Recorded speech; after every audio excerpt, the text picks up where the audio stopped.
J'ai remarqué un truc. Les gens dans la tech passent énormément de temps devant leurs écrans.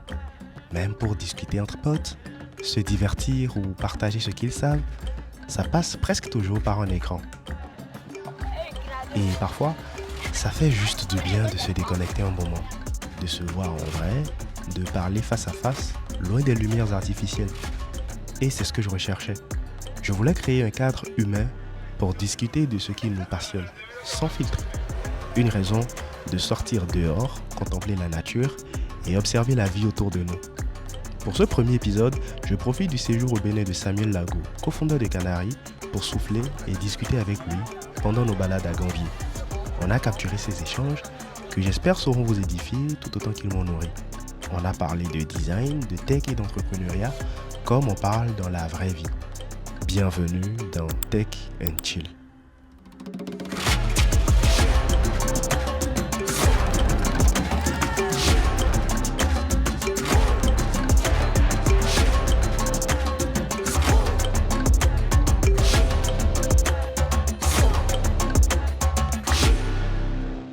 Ça fait plaisir de se retrouver ici, au Bénin. Oui, comment vous trouvez le Bénin? Ça fait bientôt 2 semaines que je suis là, donc je suis très content. Je trouve le Bénin très top, très beau. Il y a de jolis cadres et puis des infrastructures aussi. Super. Actuellement, on est à Ganvier, sur l'eau. Effectivement. Et on va parler de tech, de design et d'entrepreneuriat.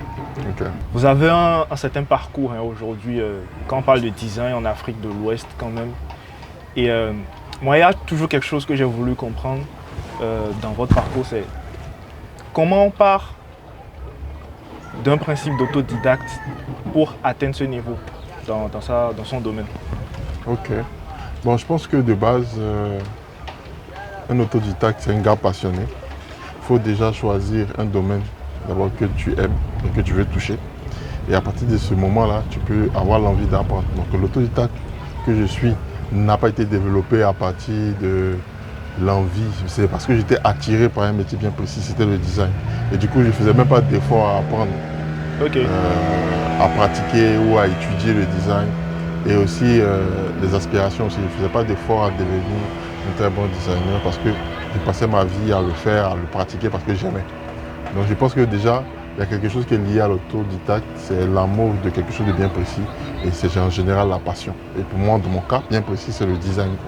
En plus d'être autodidacte, vous êtes aussi entrepreneur. Ça fait beaucoup de choix. Ça fait beaucoup de choix quand même, on va dire, atypiques. Ouais. Est-ce que être autodidacte vous a donné, je sais pas, peut-être un mindset qui vous pousse aujourd'hui à vous dire que le chemin que vous devez prendre, c'est entreprendre et non forcément trouver un emploi dans une boîte? En tout cas, de base, c'était pas quelque chose de précis. En tout cas, je n'avais pas vision d'être entrepreneur. Je savais qu'il voulait gagner beaucoup d'argent avec la passion. Je ne savais pas comment. J'ai commencé par le moyen le plus simple, travailler pour des gens dans des entreprises. Ensuite, être freelancer. Et puis, je pense que l'entrepreneuriat s'est posé un peu plus vers la fin de ma carrière, entre guillemets. Donc, je pense que aujourd'hui, je suis entrepreneur parce que c'est un peu une suite logique. Quand tu es designer, tu rêves et tu aspires souvent à créer une agence. Et c'est la chance que j'ai eue, c'est qu'à la fin, tout s'est mis en place pour que je puisse faire le pas. En gros, quand tu es freelancer, tu es auto-entrepreneur. Donc, il n'y a pas vraiment de, on va dire,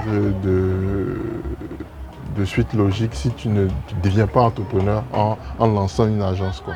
Voilà un peu. Donc c'est comme ça que c'est fait naturellement, puisque déjà je gérais des projets moi seul, en solo, etc. Donc j'ai eu envie après aussi de gérer ça, mais à une grande échelle avec des équipes, des collaborateurs. Voilà. Super. Et qu'est-ce que ça demande d'être autodidacte? C'est-à-dire, j'imagine que tout le monde ne peut pas juste apprendre tout seul et atteindre ce niveau de rigueur, ce niveau d'excellence dans ce qu'on fait. Est-ce que la passion simple suffit pour être un bon autodidacte? Je pense qu'il faut la passion et puis il faut un manque d'infrastructure. Je pense que si j'avais beaucoup de possibilités en dehors de réfléchir par moi-même pour trouver des solutions, je n'aurais pas utilisé ce schéma-là. Et je pense que c'est le même cas où la plupart des designers aujourd'hui, c'est que on veut apprendre un métier, on est limité soit par la langue, on est limité aussi par les ressources nécessaires. Il y a très peu d'écoles qui forment correctement en design. Et donc, si tu veux te former dans le métier, bah, tu as obligation de suivre des tutos sur Internet. Là, c'est la base. Après, tu vas suivre des livres, tu vas chercher des mentors, etc. En fait, tu vas développer quelque chose en toi qui va te pousser à être un très bon autodidacte. Donc, pour moi, je pense que être autodidacte, en fait, s'imposer parce que le contexte et l'environnement s'imposaient. Il fallait que je trouve une solution pour devenir bon dans le métier, quoi. Donc, je pense que c'est un peu le cas pour tous les Africains. Voilà. Je vais parler plutôt de l'Afrique francophone. On est limité, on a beaucoup de ressources en moins. Donc c'est normal qu'on trouve ce genre de chemin-là pour se développer. Mais sinon, si tout le cadre y était, on n'avait pas fourni autant d'efforts. Donc je pense que c'est ce manque d'infrastructure qui m'a poussé, moi, à trouver un moyen pour devenir un très bon designer, quoi. Super, intéressant. L'autre chose que je voulais vous demander, c'est aujourd'hui, vous êtes cofondeur d'une boîte tech en Côte d'Ivoire. Et qu'est-ce qui a changé dans votre façon d'aborder le design de cette étape où vous étiez en freelance, vous faisiez du design, et maintenant où vous êtes à la tête d'une boîte tech? Ok. Bon, ce qui a changé, c'est la rentabilité. Si tu es chef d'agence, tu dois être rentable. C'est tout. Parce que tu as des collaborateurs à qui il faut payer le salaire chaque fin du mois. Si tu n'es pas rentable, tu vas sentir ça passer, quoi. Donc, je pense que c'est ce qui s'est passé, c'est que j'ai eu une vision business maintenant. Avant, je faisais par passion. Je gagnais ma vie avec, mais c'était à l'échelle de moi-même. Donc, on va dire, c'était lié à mes propres charges et mes propres besoins. Aujourd'hui, je pense un peu plus loin. J'essaye de chercher à comprendre certains types de clients pour avoir beaucoup plus de rentabilité. Ce n'est pas pour le côté argent, mais c'est pour l'impact aussi. Parce que en étant chef d'agence, tu peux voir comment tu changes aussi la vie des gens qui travaillent avec toi, comment vous pouvez avoir un meilleur matériel pour fournir un travail de haute qualité. Et tu te sens aussi important dans l'échelle sociale, d'un point de vue business. Tu sens que le design a une place importante, donc tu fais le maximum. Enfin, aujourd'hui, c'est une vision business que j'ai du métier. C'est vrai que je fais beaucoup d'éléments techniques, mais je commence à développer une vision business un peu plus poussée, quoi. Voilà. Et est-ce que, par exemple, vous passez plus de temps à faire du business qu'à faire du design désormais? Oui, je pense que 70% c'est le business, 30% c'est le design. Il y a des projets bien spécifiques sur lesquels je travaille, mais la plupart du temps, je fais beaucoup de business. Donc, discuter avec des clients, organiser des meets, des calls, ainsi de suite, développer des relations, etc. Et aussi manager des projets. Donc, même si aujourd'hui, je ne fais pas vraiment l'aspect technique, je suis pratiquement lead sur tous les projets. Je donne la direction design. Parce qu'en dehors même de mon poste de cofondateur du Canary, je suis design director. Donc, je fais la direction de toutes mes équipes, je donne les différentes tâches, je valide ou pas, j'essaie de les aider à pousser un peu le truc un peu plus loin, quoi. Et quand on sait que vous n'avez pas fait de business school, comment vous avez appris tout ça? Ça s'impose, hein. Ça s'impose. D'abord, il y a le BABA que tu es obligé de connaître, c'est pas très compliqué. Il y a des livres qui parlent de ça, de gestion d'entreprise. Connaître c'est quoi les impôts. Si tu ne connais pas ça, vraiment, tu vas lire, comment on dit, lire l'heure. Tu vas apprendre c'est quoi les impôts, après tu vas apprendre comment il faut rentabiliser, comment il faut propulser ta boîte, comment il faut facturer, etc. Ça, c'est le BABA qui ouvre la boîte de Pandore, je pense. Tu vois. Donc quand tu fais ça, tu vas maintenant commencer à développer d'autres thèmes. Je pense que l'apprentissage aujourd'hui dans l'entrepreneuriat est un peu plus facile. Parce que c'est lié à un problème bien spécifique. Si tu veux beaucoup d'argent, tu vas penser à avoir beaucoup plus de clients qui payent un peu plus cher. Donc l'acquisition même d'avoir des clients va te pousser à aller chercher des informations bien précises, soit dans les livres, soit dans les podcasts, soit dans des discussions avec des gens qui ont plus d'expérience. Donc c'est comme ça que voilà, j'ai fait pour avoir des informations sur les éléments qui me touchent. Donc aujourd'hui, je ne pense pas que j'ai toute la vision business du métier. Je n'ai que la vision pour les problèmes aujourd'hui que je touche. Donc il y aura peut-être d'autres éléments que je vais devoir aller chercher après. Et je crois comprendre dans les partages d'informations et de conseils que vous nous donnez souvent. Parce que, il faut dire, moi, je vous connais depuis très longtemps. Depuis au moins 2022-2023 par là. À la base, moi, je ne savais pas. Aujourd'hui, je fais du design UX aussi. Je ne savais pas ce que c'était du tout. Et il y a un ami, Staline, c'est même lui qui est derrière la caméra actuellement. En gros, c'est lui qui... moi, je faisais du graphisme avant. Et je pense en temps même, j'ai lancé un concours de logo sur Facebook. Vous vous souvenez? Ouais. Où on faisait un logo chaque jour. Ah oui, oui, oui. C'était Voilà. un challenge, ouais. Exactement. Et c'était pendant cette période-là. Moi, je faisais du design graphique tout simplement. Et c'était pendant cette période que j'ai découvert un peu votre profil sur les réseaux sociaux, mais bon, pas plus quoi. Et je voyais les brandings qui sortaient de votre profil, des posts que vous faisiez. Et un jour, je suis parti chez Staline, il m'a dit, mais pourquoi toi tu ne fais pas du UX? Et je me suis dit, mais UX là c'est quoi? Je ne savais pas, parce que j'étais juste focus graphisme. Et quand je suis rentré, j'ai fait des recherches sur l'UX. Et je me suis rendu compte que c'est intéressant, parce que c'est tout un univers où on va se pencher sur des problèmes que des humains ont au quotidien dans leur vie. Et on va apporter des solutions à cela. Et j'ai trouvé ça intéressant parce que ça permet de réfléchir par soi-même, de s'intéresser à l'autre, Ouais. donc de développer des compétences D'empathie, ouais. d'empathie pour pouvoir comprendre dans quel contexte l'autre ressent ces problèmes-là et comment on peut lui apporter des solutions. Et il faut avouer que c'était assez dense à comprendre dès le début. Et c'est même pour ça que je me suis beaucoup plus rapproché de vous pour consommer vos contenus, comprendre beaucoup plus c'est quoi le UX design. Et parlant du UX design, moi par la suite, c'est vrai, je suis parti en école, je suis toujours en école, je suis finissant. Et j'ai fait un constat. Le constat que j'ai fait, c'est que théoriquement, il y a ce concept on va dire par exemple d'un process de design.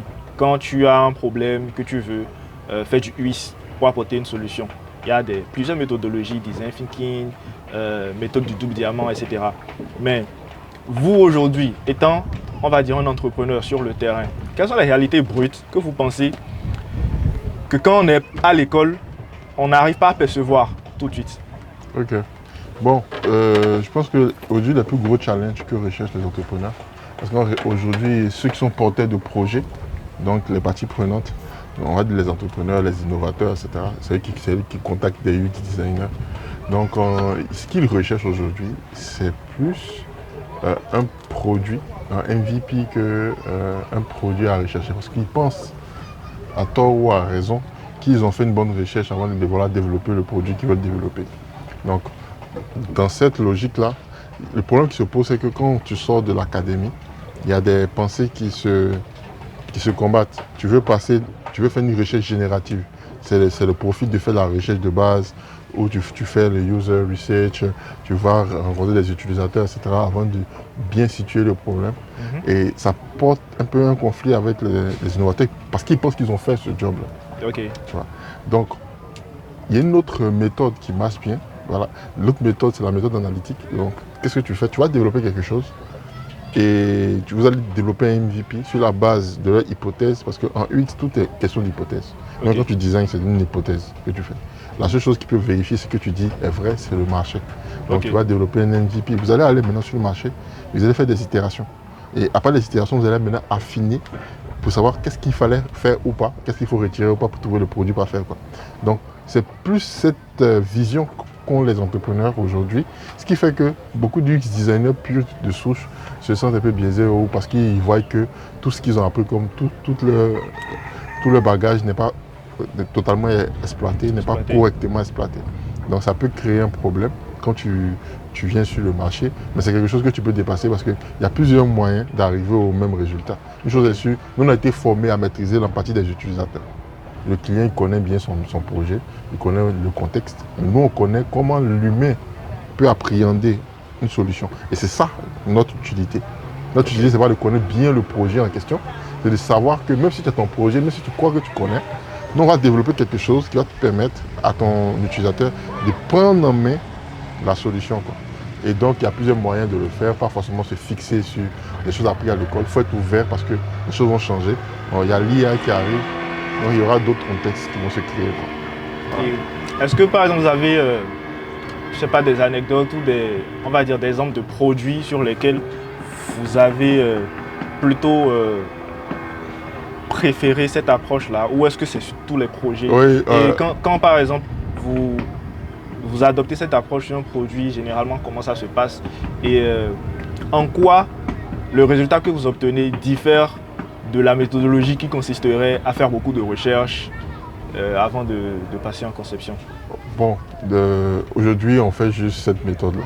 Ok. Donc, on commence par développer direct, puis après, on se concentre pour analyser le marché. Il y a des produits qui viennent où directement, on sait que ça va passer.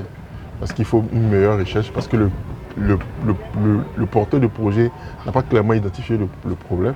Ou bien on pense que, par expérience, ce projet n'est pas viable parce qu'il manque d'informations clés pour s'assurer que le produit soit développé. Donc, tout part d'une discussion avec le client. Une chose est sûre, je ne pense pas que les innovateurs ont à l'esprit biaisé le travail de l'UX design. C'est juste qu'ils pensent qu'ils ont fait le job. Ok. Donc dans la négociation, on peut s'entendre, mais aujourd'hui dans le processus des Canaries, on passe toujours sur les MVP pour analyser plus tard. Maintenant, quand le projet manque d'informations, il est obligatoire de faire une recherche plus axée. Et ça, on peut proposer au client. Il y a eu des projets où j'ai dit au client clairement que voilà ce qui allait se passer en termes de problèmes. Et effectivement, ce qui s'est passé, c'est malheureusement, parce qu'il a eu des problèmes. Après, il a laissé le projet. Manque d'informations, etc. Donc, quand tu travailles sur un projet, on demande de prendre les informations de chaque bord. Donc, que ce soit les utilisateurs, que ce soit, par exemple, les parties prenantes. Parties prenantes, il y a la partie développement. S'assurer que ceux qui vont porter le projet d'un point de vue dev peuvent l'implémenter. Okay. C'est un process UX qui est demandé. Et il y a des projets qui sont venus, on va dire utopiques, qui allaient changer le monde, mais qui ne peuvent même pas être implémentés. Pourtant, on avait dit qu'il fallait avoir toutes ces informations. Donc, tout part de la discussion entre les clients. Comment vous définissez si un produit est viable ou pas? Par exemple, quand vous dites des projets utopiques, est-ce que c'est interdit de rêver grand pour son projet? Oui, je pense que ce n'est pas interdit. Maintenant, il faut l'implémenter. Utopique, lorsque c'est difficile même de mettre un mot ou bien une logique sur comment on compte le développer. Vous savez, aujourd'hui, ce qui se passe, c'est que c'est vrai qu'il faut innover, mais en fait, on innove sur la base des prémices qui existent. Okay. Si tu veux développer une application qui va lire les documents avec, genre, il va lire un PDF par exemple, c'est qu'il y a un système qui est développé avant que tu ne puisses penser à développer cette application, le système OTP. Enfin, toute innovation s'appuie sur des prémices. Aujourd'hui, les IA, elles vont chercher de l'information chez Google ou même chez Bing parce qu'il y avait ça qui existait. La documentation est très importante. Donc même quand tu as un projet qui est utopique, il doit pouvoir être lié à des choses qui vont créer le changement. Mais quand il y a zéro base, ça peut se créer. En ce moment, tu vas nous tous nous surprendre, mais ça va prendre le temps que ça va prendre. Okay. On ne peut pas encadrer ça dans un délai bien précis. Et quand c'est comme ça, on pense que le projet est un peu trop rêveur, il n'est pas sûr d'être implémenté. Donc, c'est ça un peu le problème, c'est qu'il y a certaines personnes qui ont des projets mais qui ne prennent pas les bonnes informations. C'est pour ça qu'il faut s'entourer. Et ça, je parle plus aux porteurs de projets, les chefs d'entreprise, les innovateurs, tout ce qu'on appelle les cofondateurs de start-up. C'est qu'il faut avoir dans son équipe tous ces parties qui peuvent être susceptibles d'être touchées. CTO, designer, UX, UI design, marketing, etc. Tout ça, il faut avoir tout ça pour faire une analyse, une discussion avant de pouvoir passer au MVP. Parce que juste avec l'expérience des autres, on peut s'éviter de faire un crash, quoi. Tous les produits ne font pas forcément de la recherche de base. Souvent, on peut commencer un produit sur la base de l'analyse des produits existants. Et puis on peut se dire, entre guillemets, il y a un marché, les gens achètent.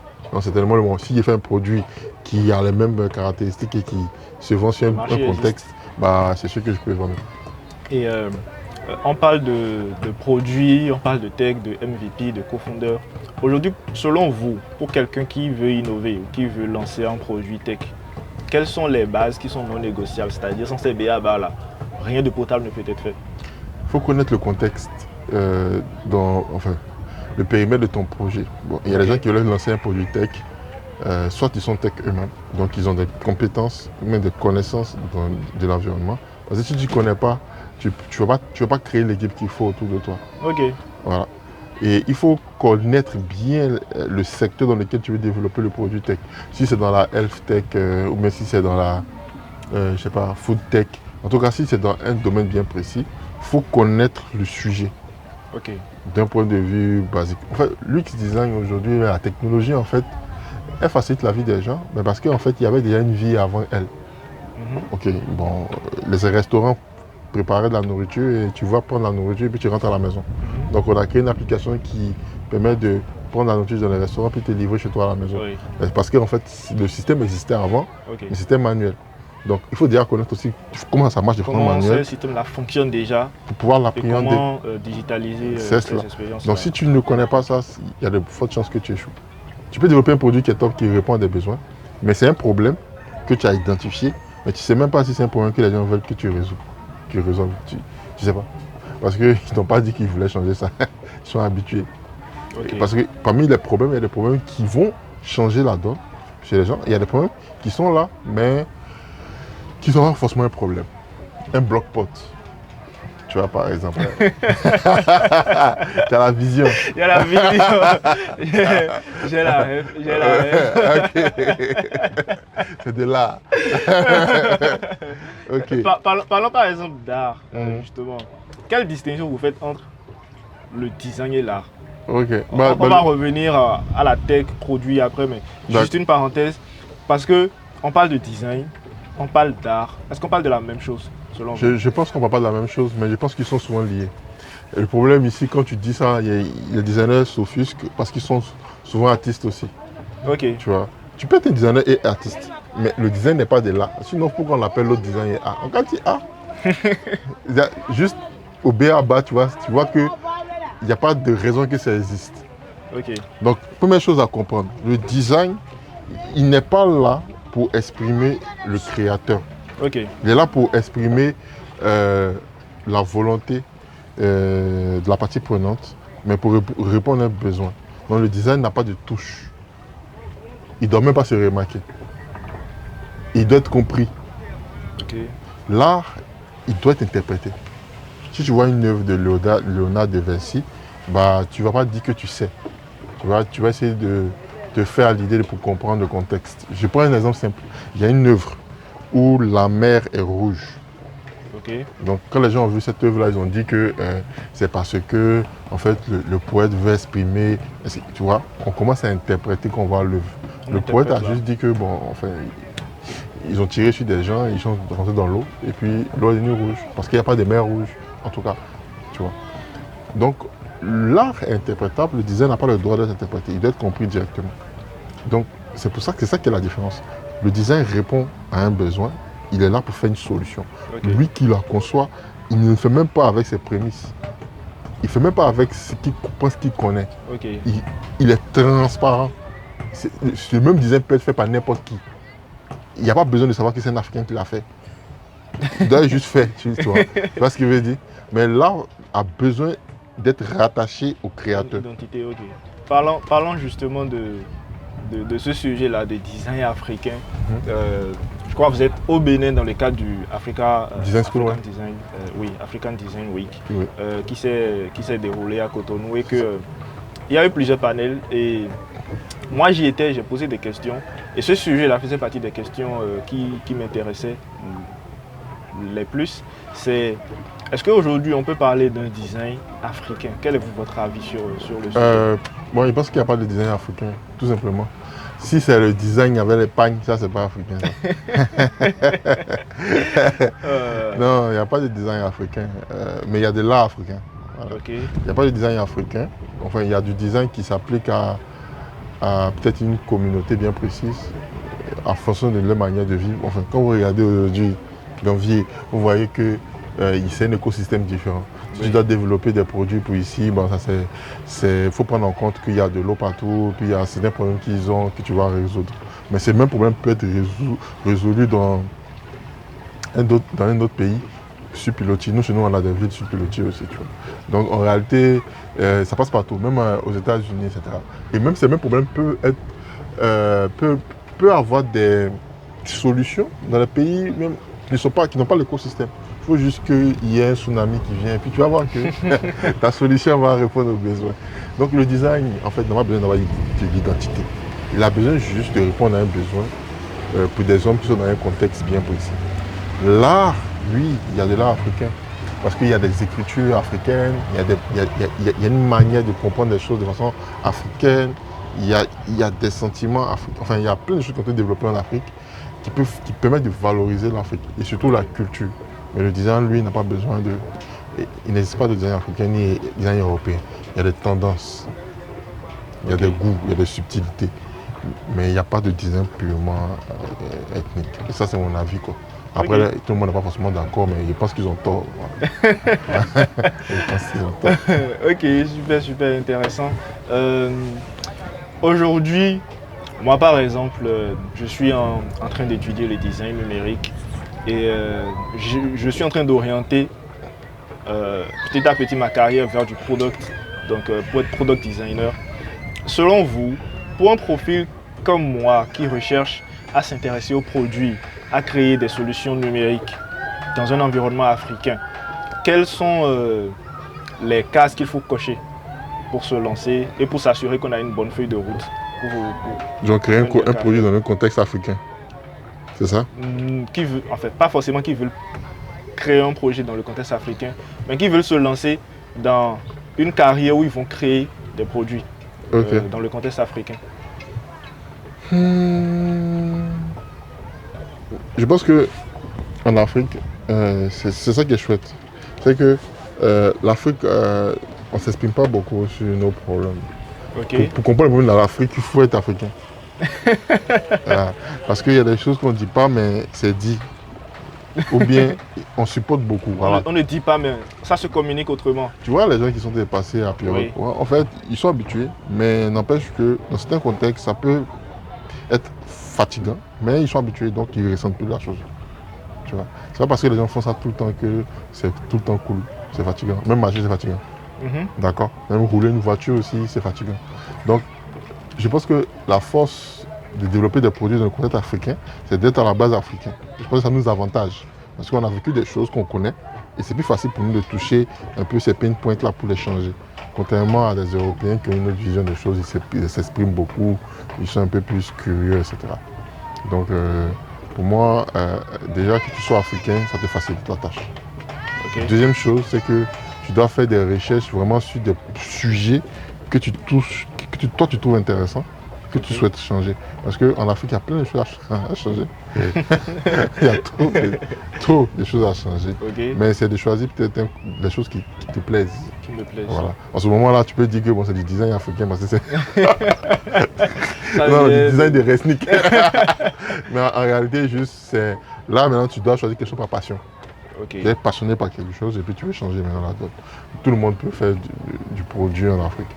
Tout le monde. Tout à l'heure, par exemple, vous aviez dit que pour apporter une solution à un problème dans un domaine donné, il faudrait maîtriser le sujet. Ouais. Est-ce que cela veut dire, par exemple, que si je suis designer et que je veux travailler sur une application de la santé, Mhm. je dois forcément avoir fait des études en médecine ou avoir suffisamment de connaissances poussées en médecine avant de dire que je veux résoudre un problème avec une solution Non. health tech. Non, pas forcément des études, mais tu dois connaître Ok. ce que tu veux résoudre comme problème. Si c'est des problèmes liés aux hôpitaux, tu dois avoir eu une expérience. Et tu dois t'assurer que l'expérience que tu as vécue, c'est pareil chez tout le monde. C'est ça le problème chez les innovateurs, c'est que quand il a vécu un problème, il pense que tout le monde a vécu le même problème, donc tout le monde souffre de son problème. Vas-y, tu vois. Il y a des gens que tu peux insulter avec une injure bien précise. Ça ne fait pas mal. Ils ne ressentent rien. Mhm. Mais toi, tu veux ça autrement parce que c'est lié à ton enfance, à ton des choses, Des etc. considérations C'est personnelles. cela. Donc il y a des choses que tu vis que les autres ne vivent vivent pas. même pas. Et donc, si tu développes un produit sur ce que tu ressens, bah, ça va échouer. Parce que tout le monde ne vit pas forcément la même chose. Donc, il y a plusieurs moyens d'apprendre. Tu peux vivre une expérience, tu dois t'assurer que l'expérience que tu as vécue est la même chez les autres et ils veulent changer cela. Premier point. Deuxième point, c'est que soit tu prends quelqu'un qui connaisse bien l'écosystème pour t'aider d'un point de vue connaissance Ok. du domaine bien précis pour pouvoir avancer. Donc, je pense que c'est très facile. Soit tu fais des recherches dessus pour trouver un problème, soit tu prends quelqu'un qui connaît l'écosystème et puis tu peux changer la chose. Et tu peux prendre quelqu'un qui est médecin, quelqu'un aussi qui a été patient plusieurs fois, Ok. qui a été beaucoup malade, qui pourra te dire Comment certaines choses. il a traversé cette expérience. Ok, je pose cette question parce que moi, par exemple, encore en apprentissage, quand j'ai un problème à résoudre, je suis obligé de faire beaucoup de recherches et donc de comprendre le contexte, le problème. Mais j'estime qu'il y a une certaine limite qu'on ne peut pas atteindre, à une certaine limite qu'on ne peut pas franchir quand on n'est pas dans le secteur. Quand je prends l'exemple d'une fintech où tu es simplement un designer et que tu veux résoudre un problème, tu ne connais pas toutes les lois de fiscalité de ton pays, ça peut être compliqué d'être juste designer et de vouloir résoudre des problèmes complexes. Et ce que j'ai remarqué par exemple, c'est que soit les gens ils prennent vraiment du temps pour suffisamment se documenter, soit ils s'associent à quelqu'un qui est déjà expert dans le secteur. J'ai vu plusieurs exemples où par exemple pour une application de santé, il y a eu un designer et une pharmacienne qui se sont associés pour pouvoir créer cette application-là. Ou tout simplement quand le designer remarque qu'il n'a pas toutes les connaissances qu'il faut dans le secteur pour pouvoir innover suffisamment, il s'associe à quelqu'un dont le sujet est le métier. Et ce que je trouve aussi intéressant en tant que designer, c'est que chaque projet sur lequel on travaille nous enrichit. Parce que par exemple, si je ne connaissais rien du droit et que je dois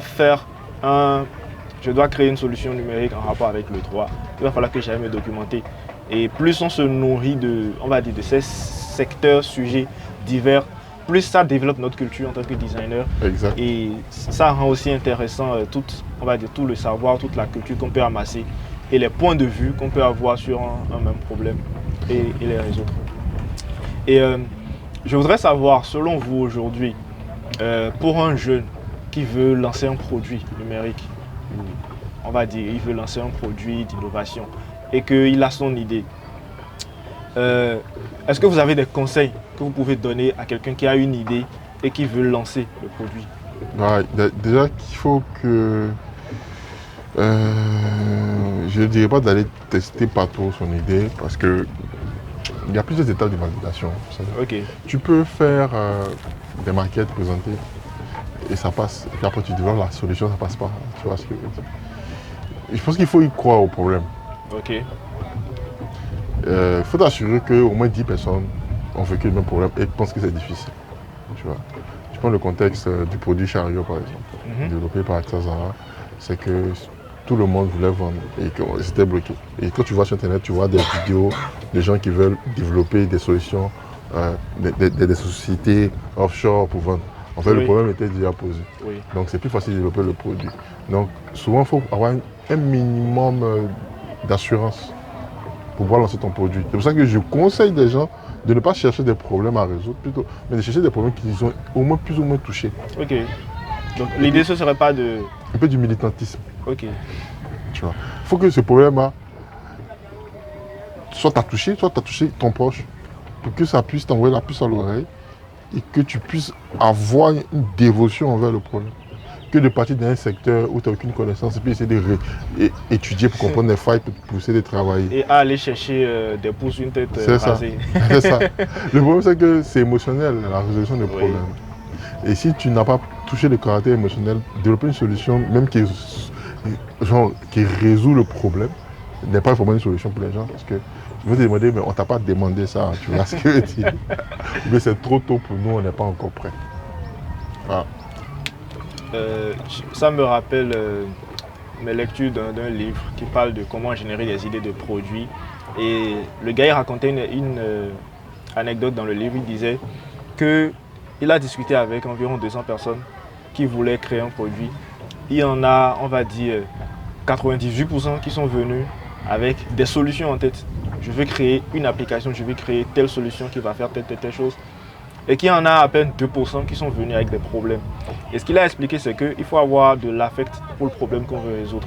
Et donc, soit c'est un problème qui te touche personnellement, soit c'est un problème que tu as pu, on va dire, remarquer de manière palpable. Et ne pas aller se dire, ok, je veux résoudre un problème. Il ne faut pas se lancer à la recherche des problèmes, quoi. Il faut que ce soit quelque chose que des gens ressentent, qui est vérifié.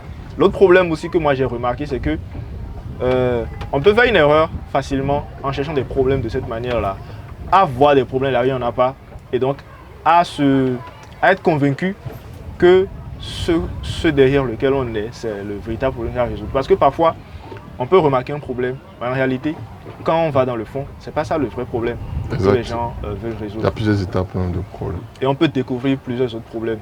Donc c'est avoir cette ouverture d'esprit là et cette un peu d'objectivité et se dire faut pas chercher des problèmes partout, même là où il n'y en a pas, mais partir de constats, partir de ce soit de plaintes.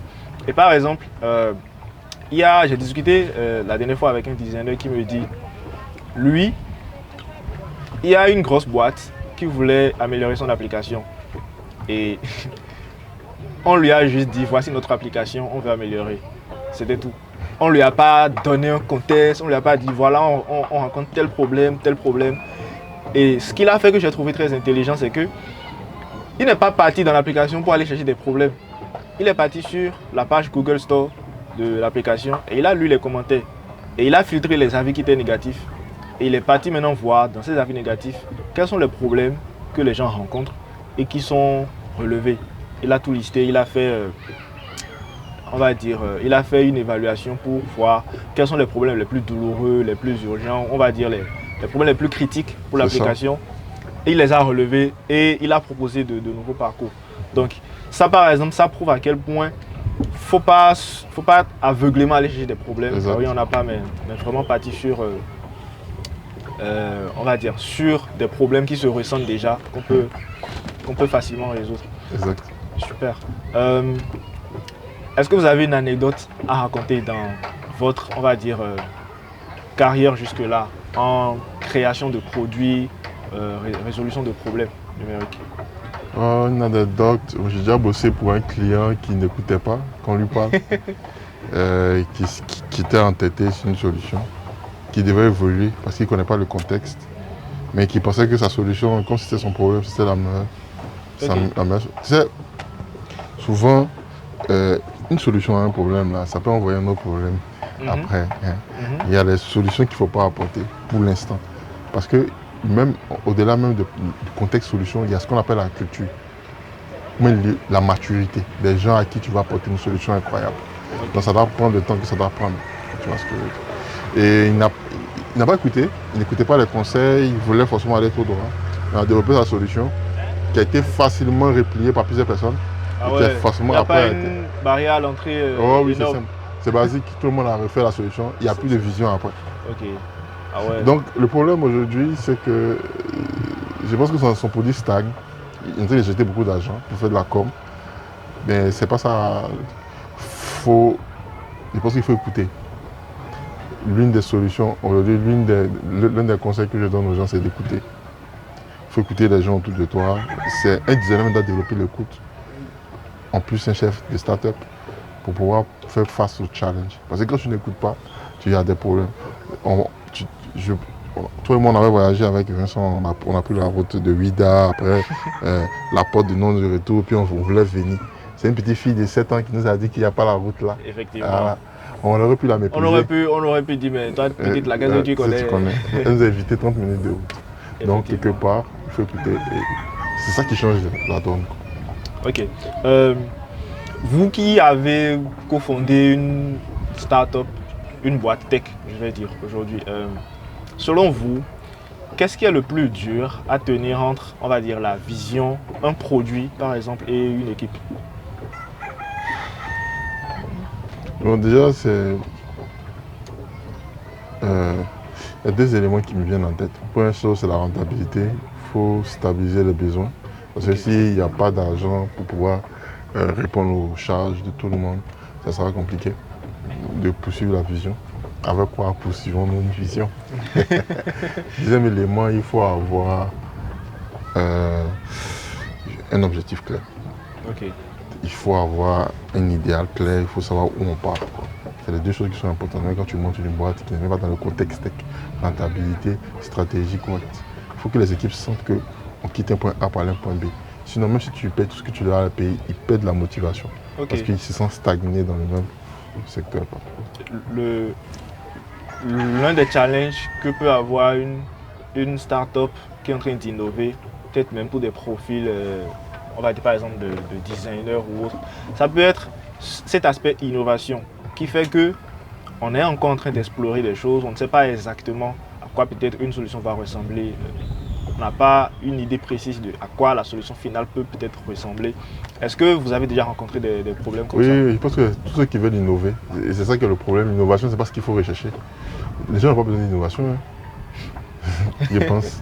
Les gens ont besoin de quoi? Les gens ont besoin des solutions efficaces à leurs problèmes. Ok. Et quand c'est bien fait, on dit que c'est une innovation. Là, tu vois, l'innovation ne doit pas être quelque chose de dément. C'est ce que je veux expliquer. Il ne faut pas chercher quelque chose qui est out of the world, quelque chose qui n'a jamais existé. Souvent, l'innovation, c'est un petit truc simple. Tu fais ça, les gens disent waouh, incroyable. Il a permis qu'on envoie l'argent de là à là. Bravo. C'est une innovation. Bon, après, il y a les IA, qui sont des grandes innovations. Mais il y a ce que les gens cherchent au quotidien. Ce n'est pas ce genre de choses. Donc, une start-up qui crée sa start-up sur la base de créer une innovation, déjà va échouer. Parce qu'il y a tellement de choses à innover. Et puis tellement de choses aussi à innover. Dans l'innovation, on peut aller dans des choses utopiques. Ok. On peut aller dans tous les sens. Et c'est pour ça que la start-up va stagner, parce qu'elle recherche l'innovation au lieu d'apporter une solution à un problème qui n'a jamais été pensé comme ça. Ok. De telle manière que ce soit incroyable. Et pour que les gens puissent utiliser. L'innovation, pour moi, c'est plus dans le contexte de l'apport de solutions. C'est la manière dont on aborde un problème. C'est ça. Ok. Tellement intelligemment que c'est une innovation. Ok. Donc tout le monde peut faire pour l'innovation. Tu vois. Et c'est pas si ils ont mis du sable dans l'eau jusqu'à pour pouvoir Toute jouer. l'ingéniosité que ça demande. Voilà, c'est de ça. pouvoir avoir des portions de terre C'est ça. dans un village où il y a de l'eau partout. Il y a de l'eau partout. C'est une innovation. Mais il y a la même terre quelque part en ville pour jouer au foot. C'est basique. Mais ici, c'est une innovation. Oui. Donc souvent, c'est des choses même qui existent que tu réponds dans un autre contexte qui créent l'innovation. Il ne faut pas rechercher l'innovation, il faut chercher une solution, aborder un problème d'une manière incroyable, apporter une solution incroyable, de façon plus intelligente, un peu plus que les autres. C'est ça pour moi qui est l'innovation. Et une start-up doit penser, avoir cette manière de penser au lieu d'être concentrée sur l'innovation. Super, super. Ça fait vraiment plaisir de pouvoir parler de ces sujets-là avec vous.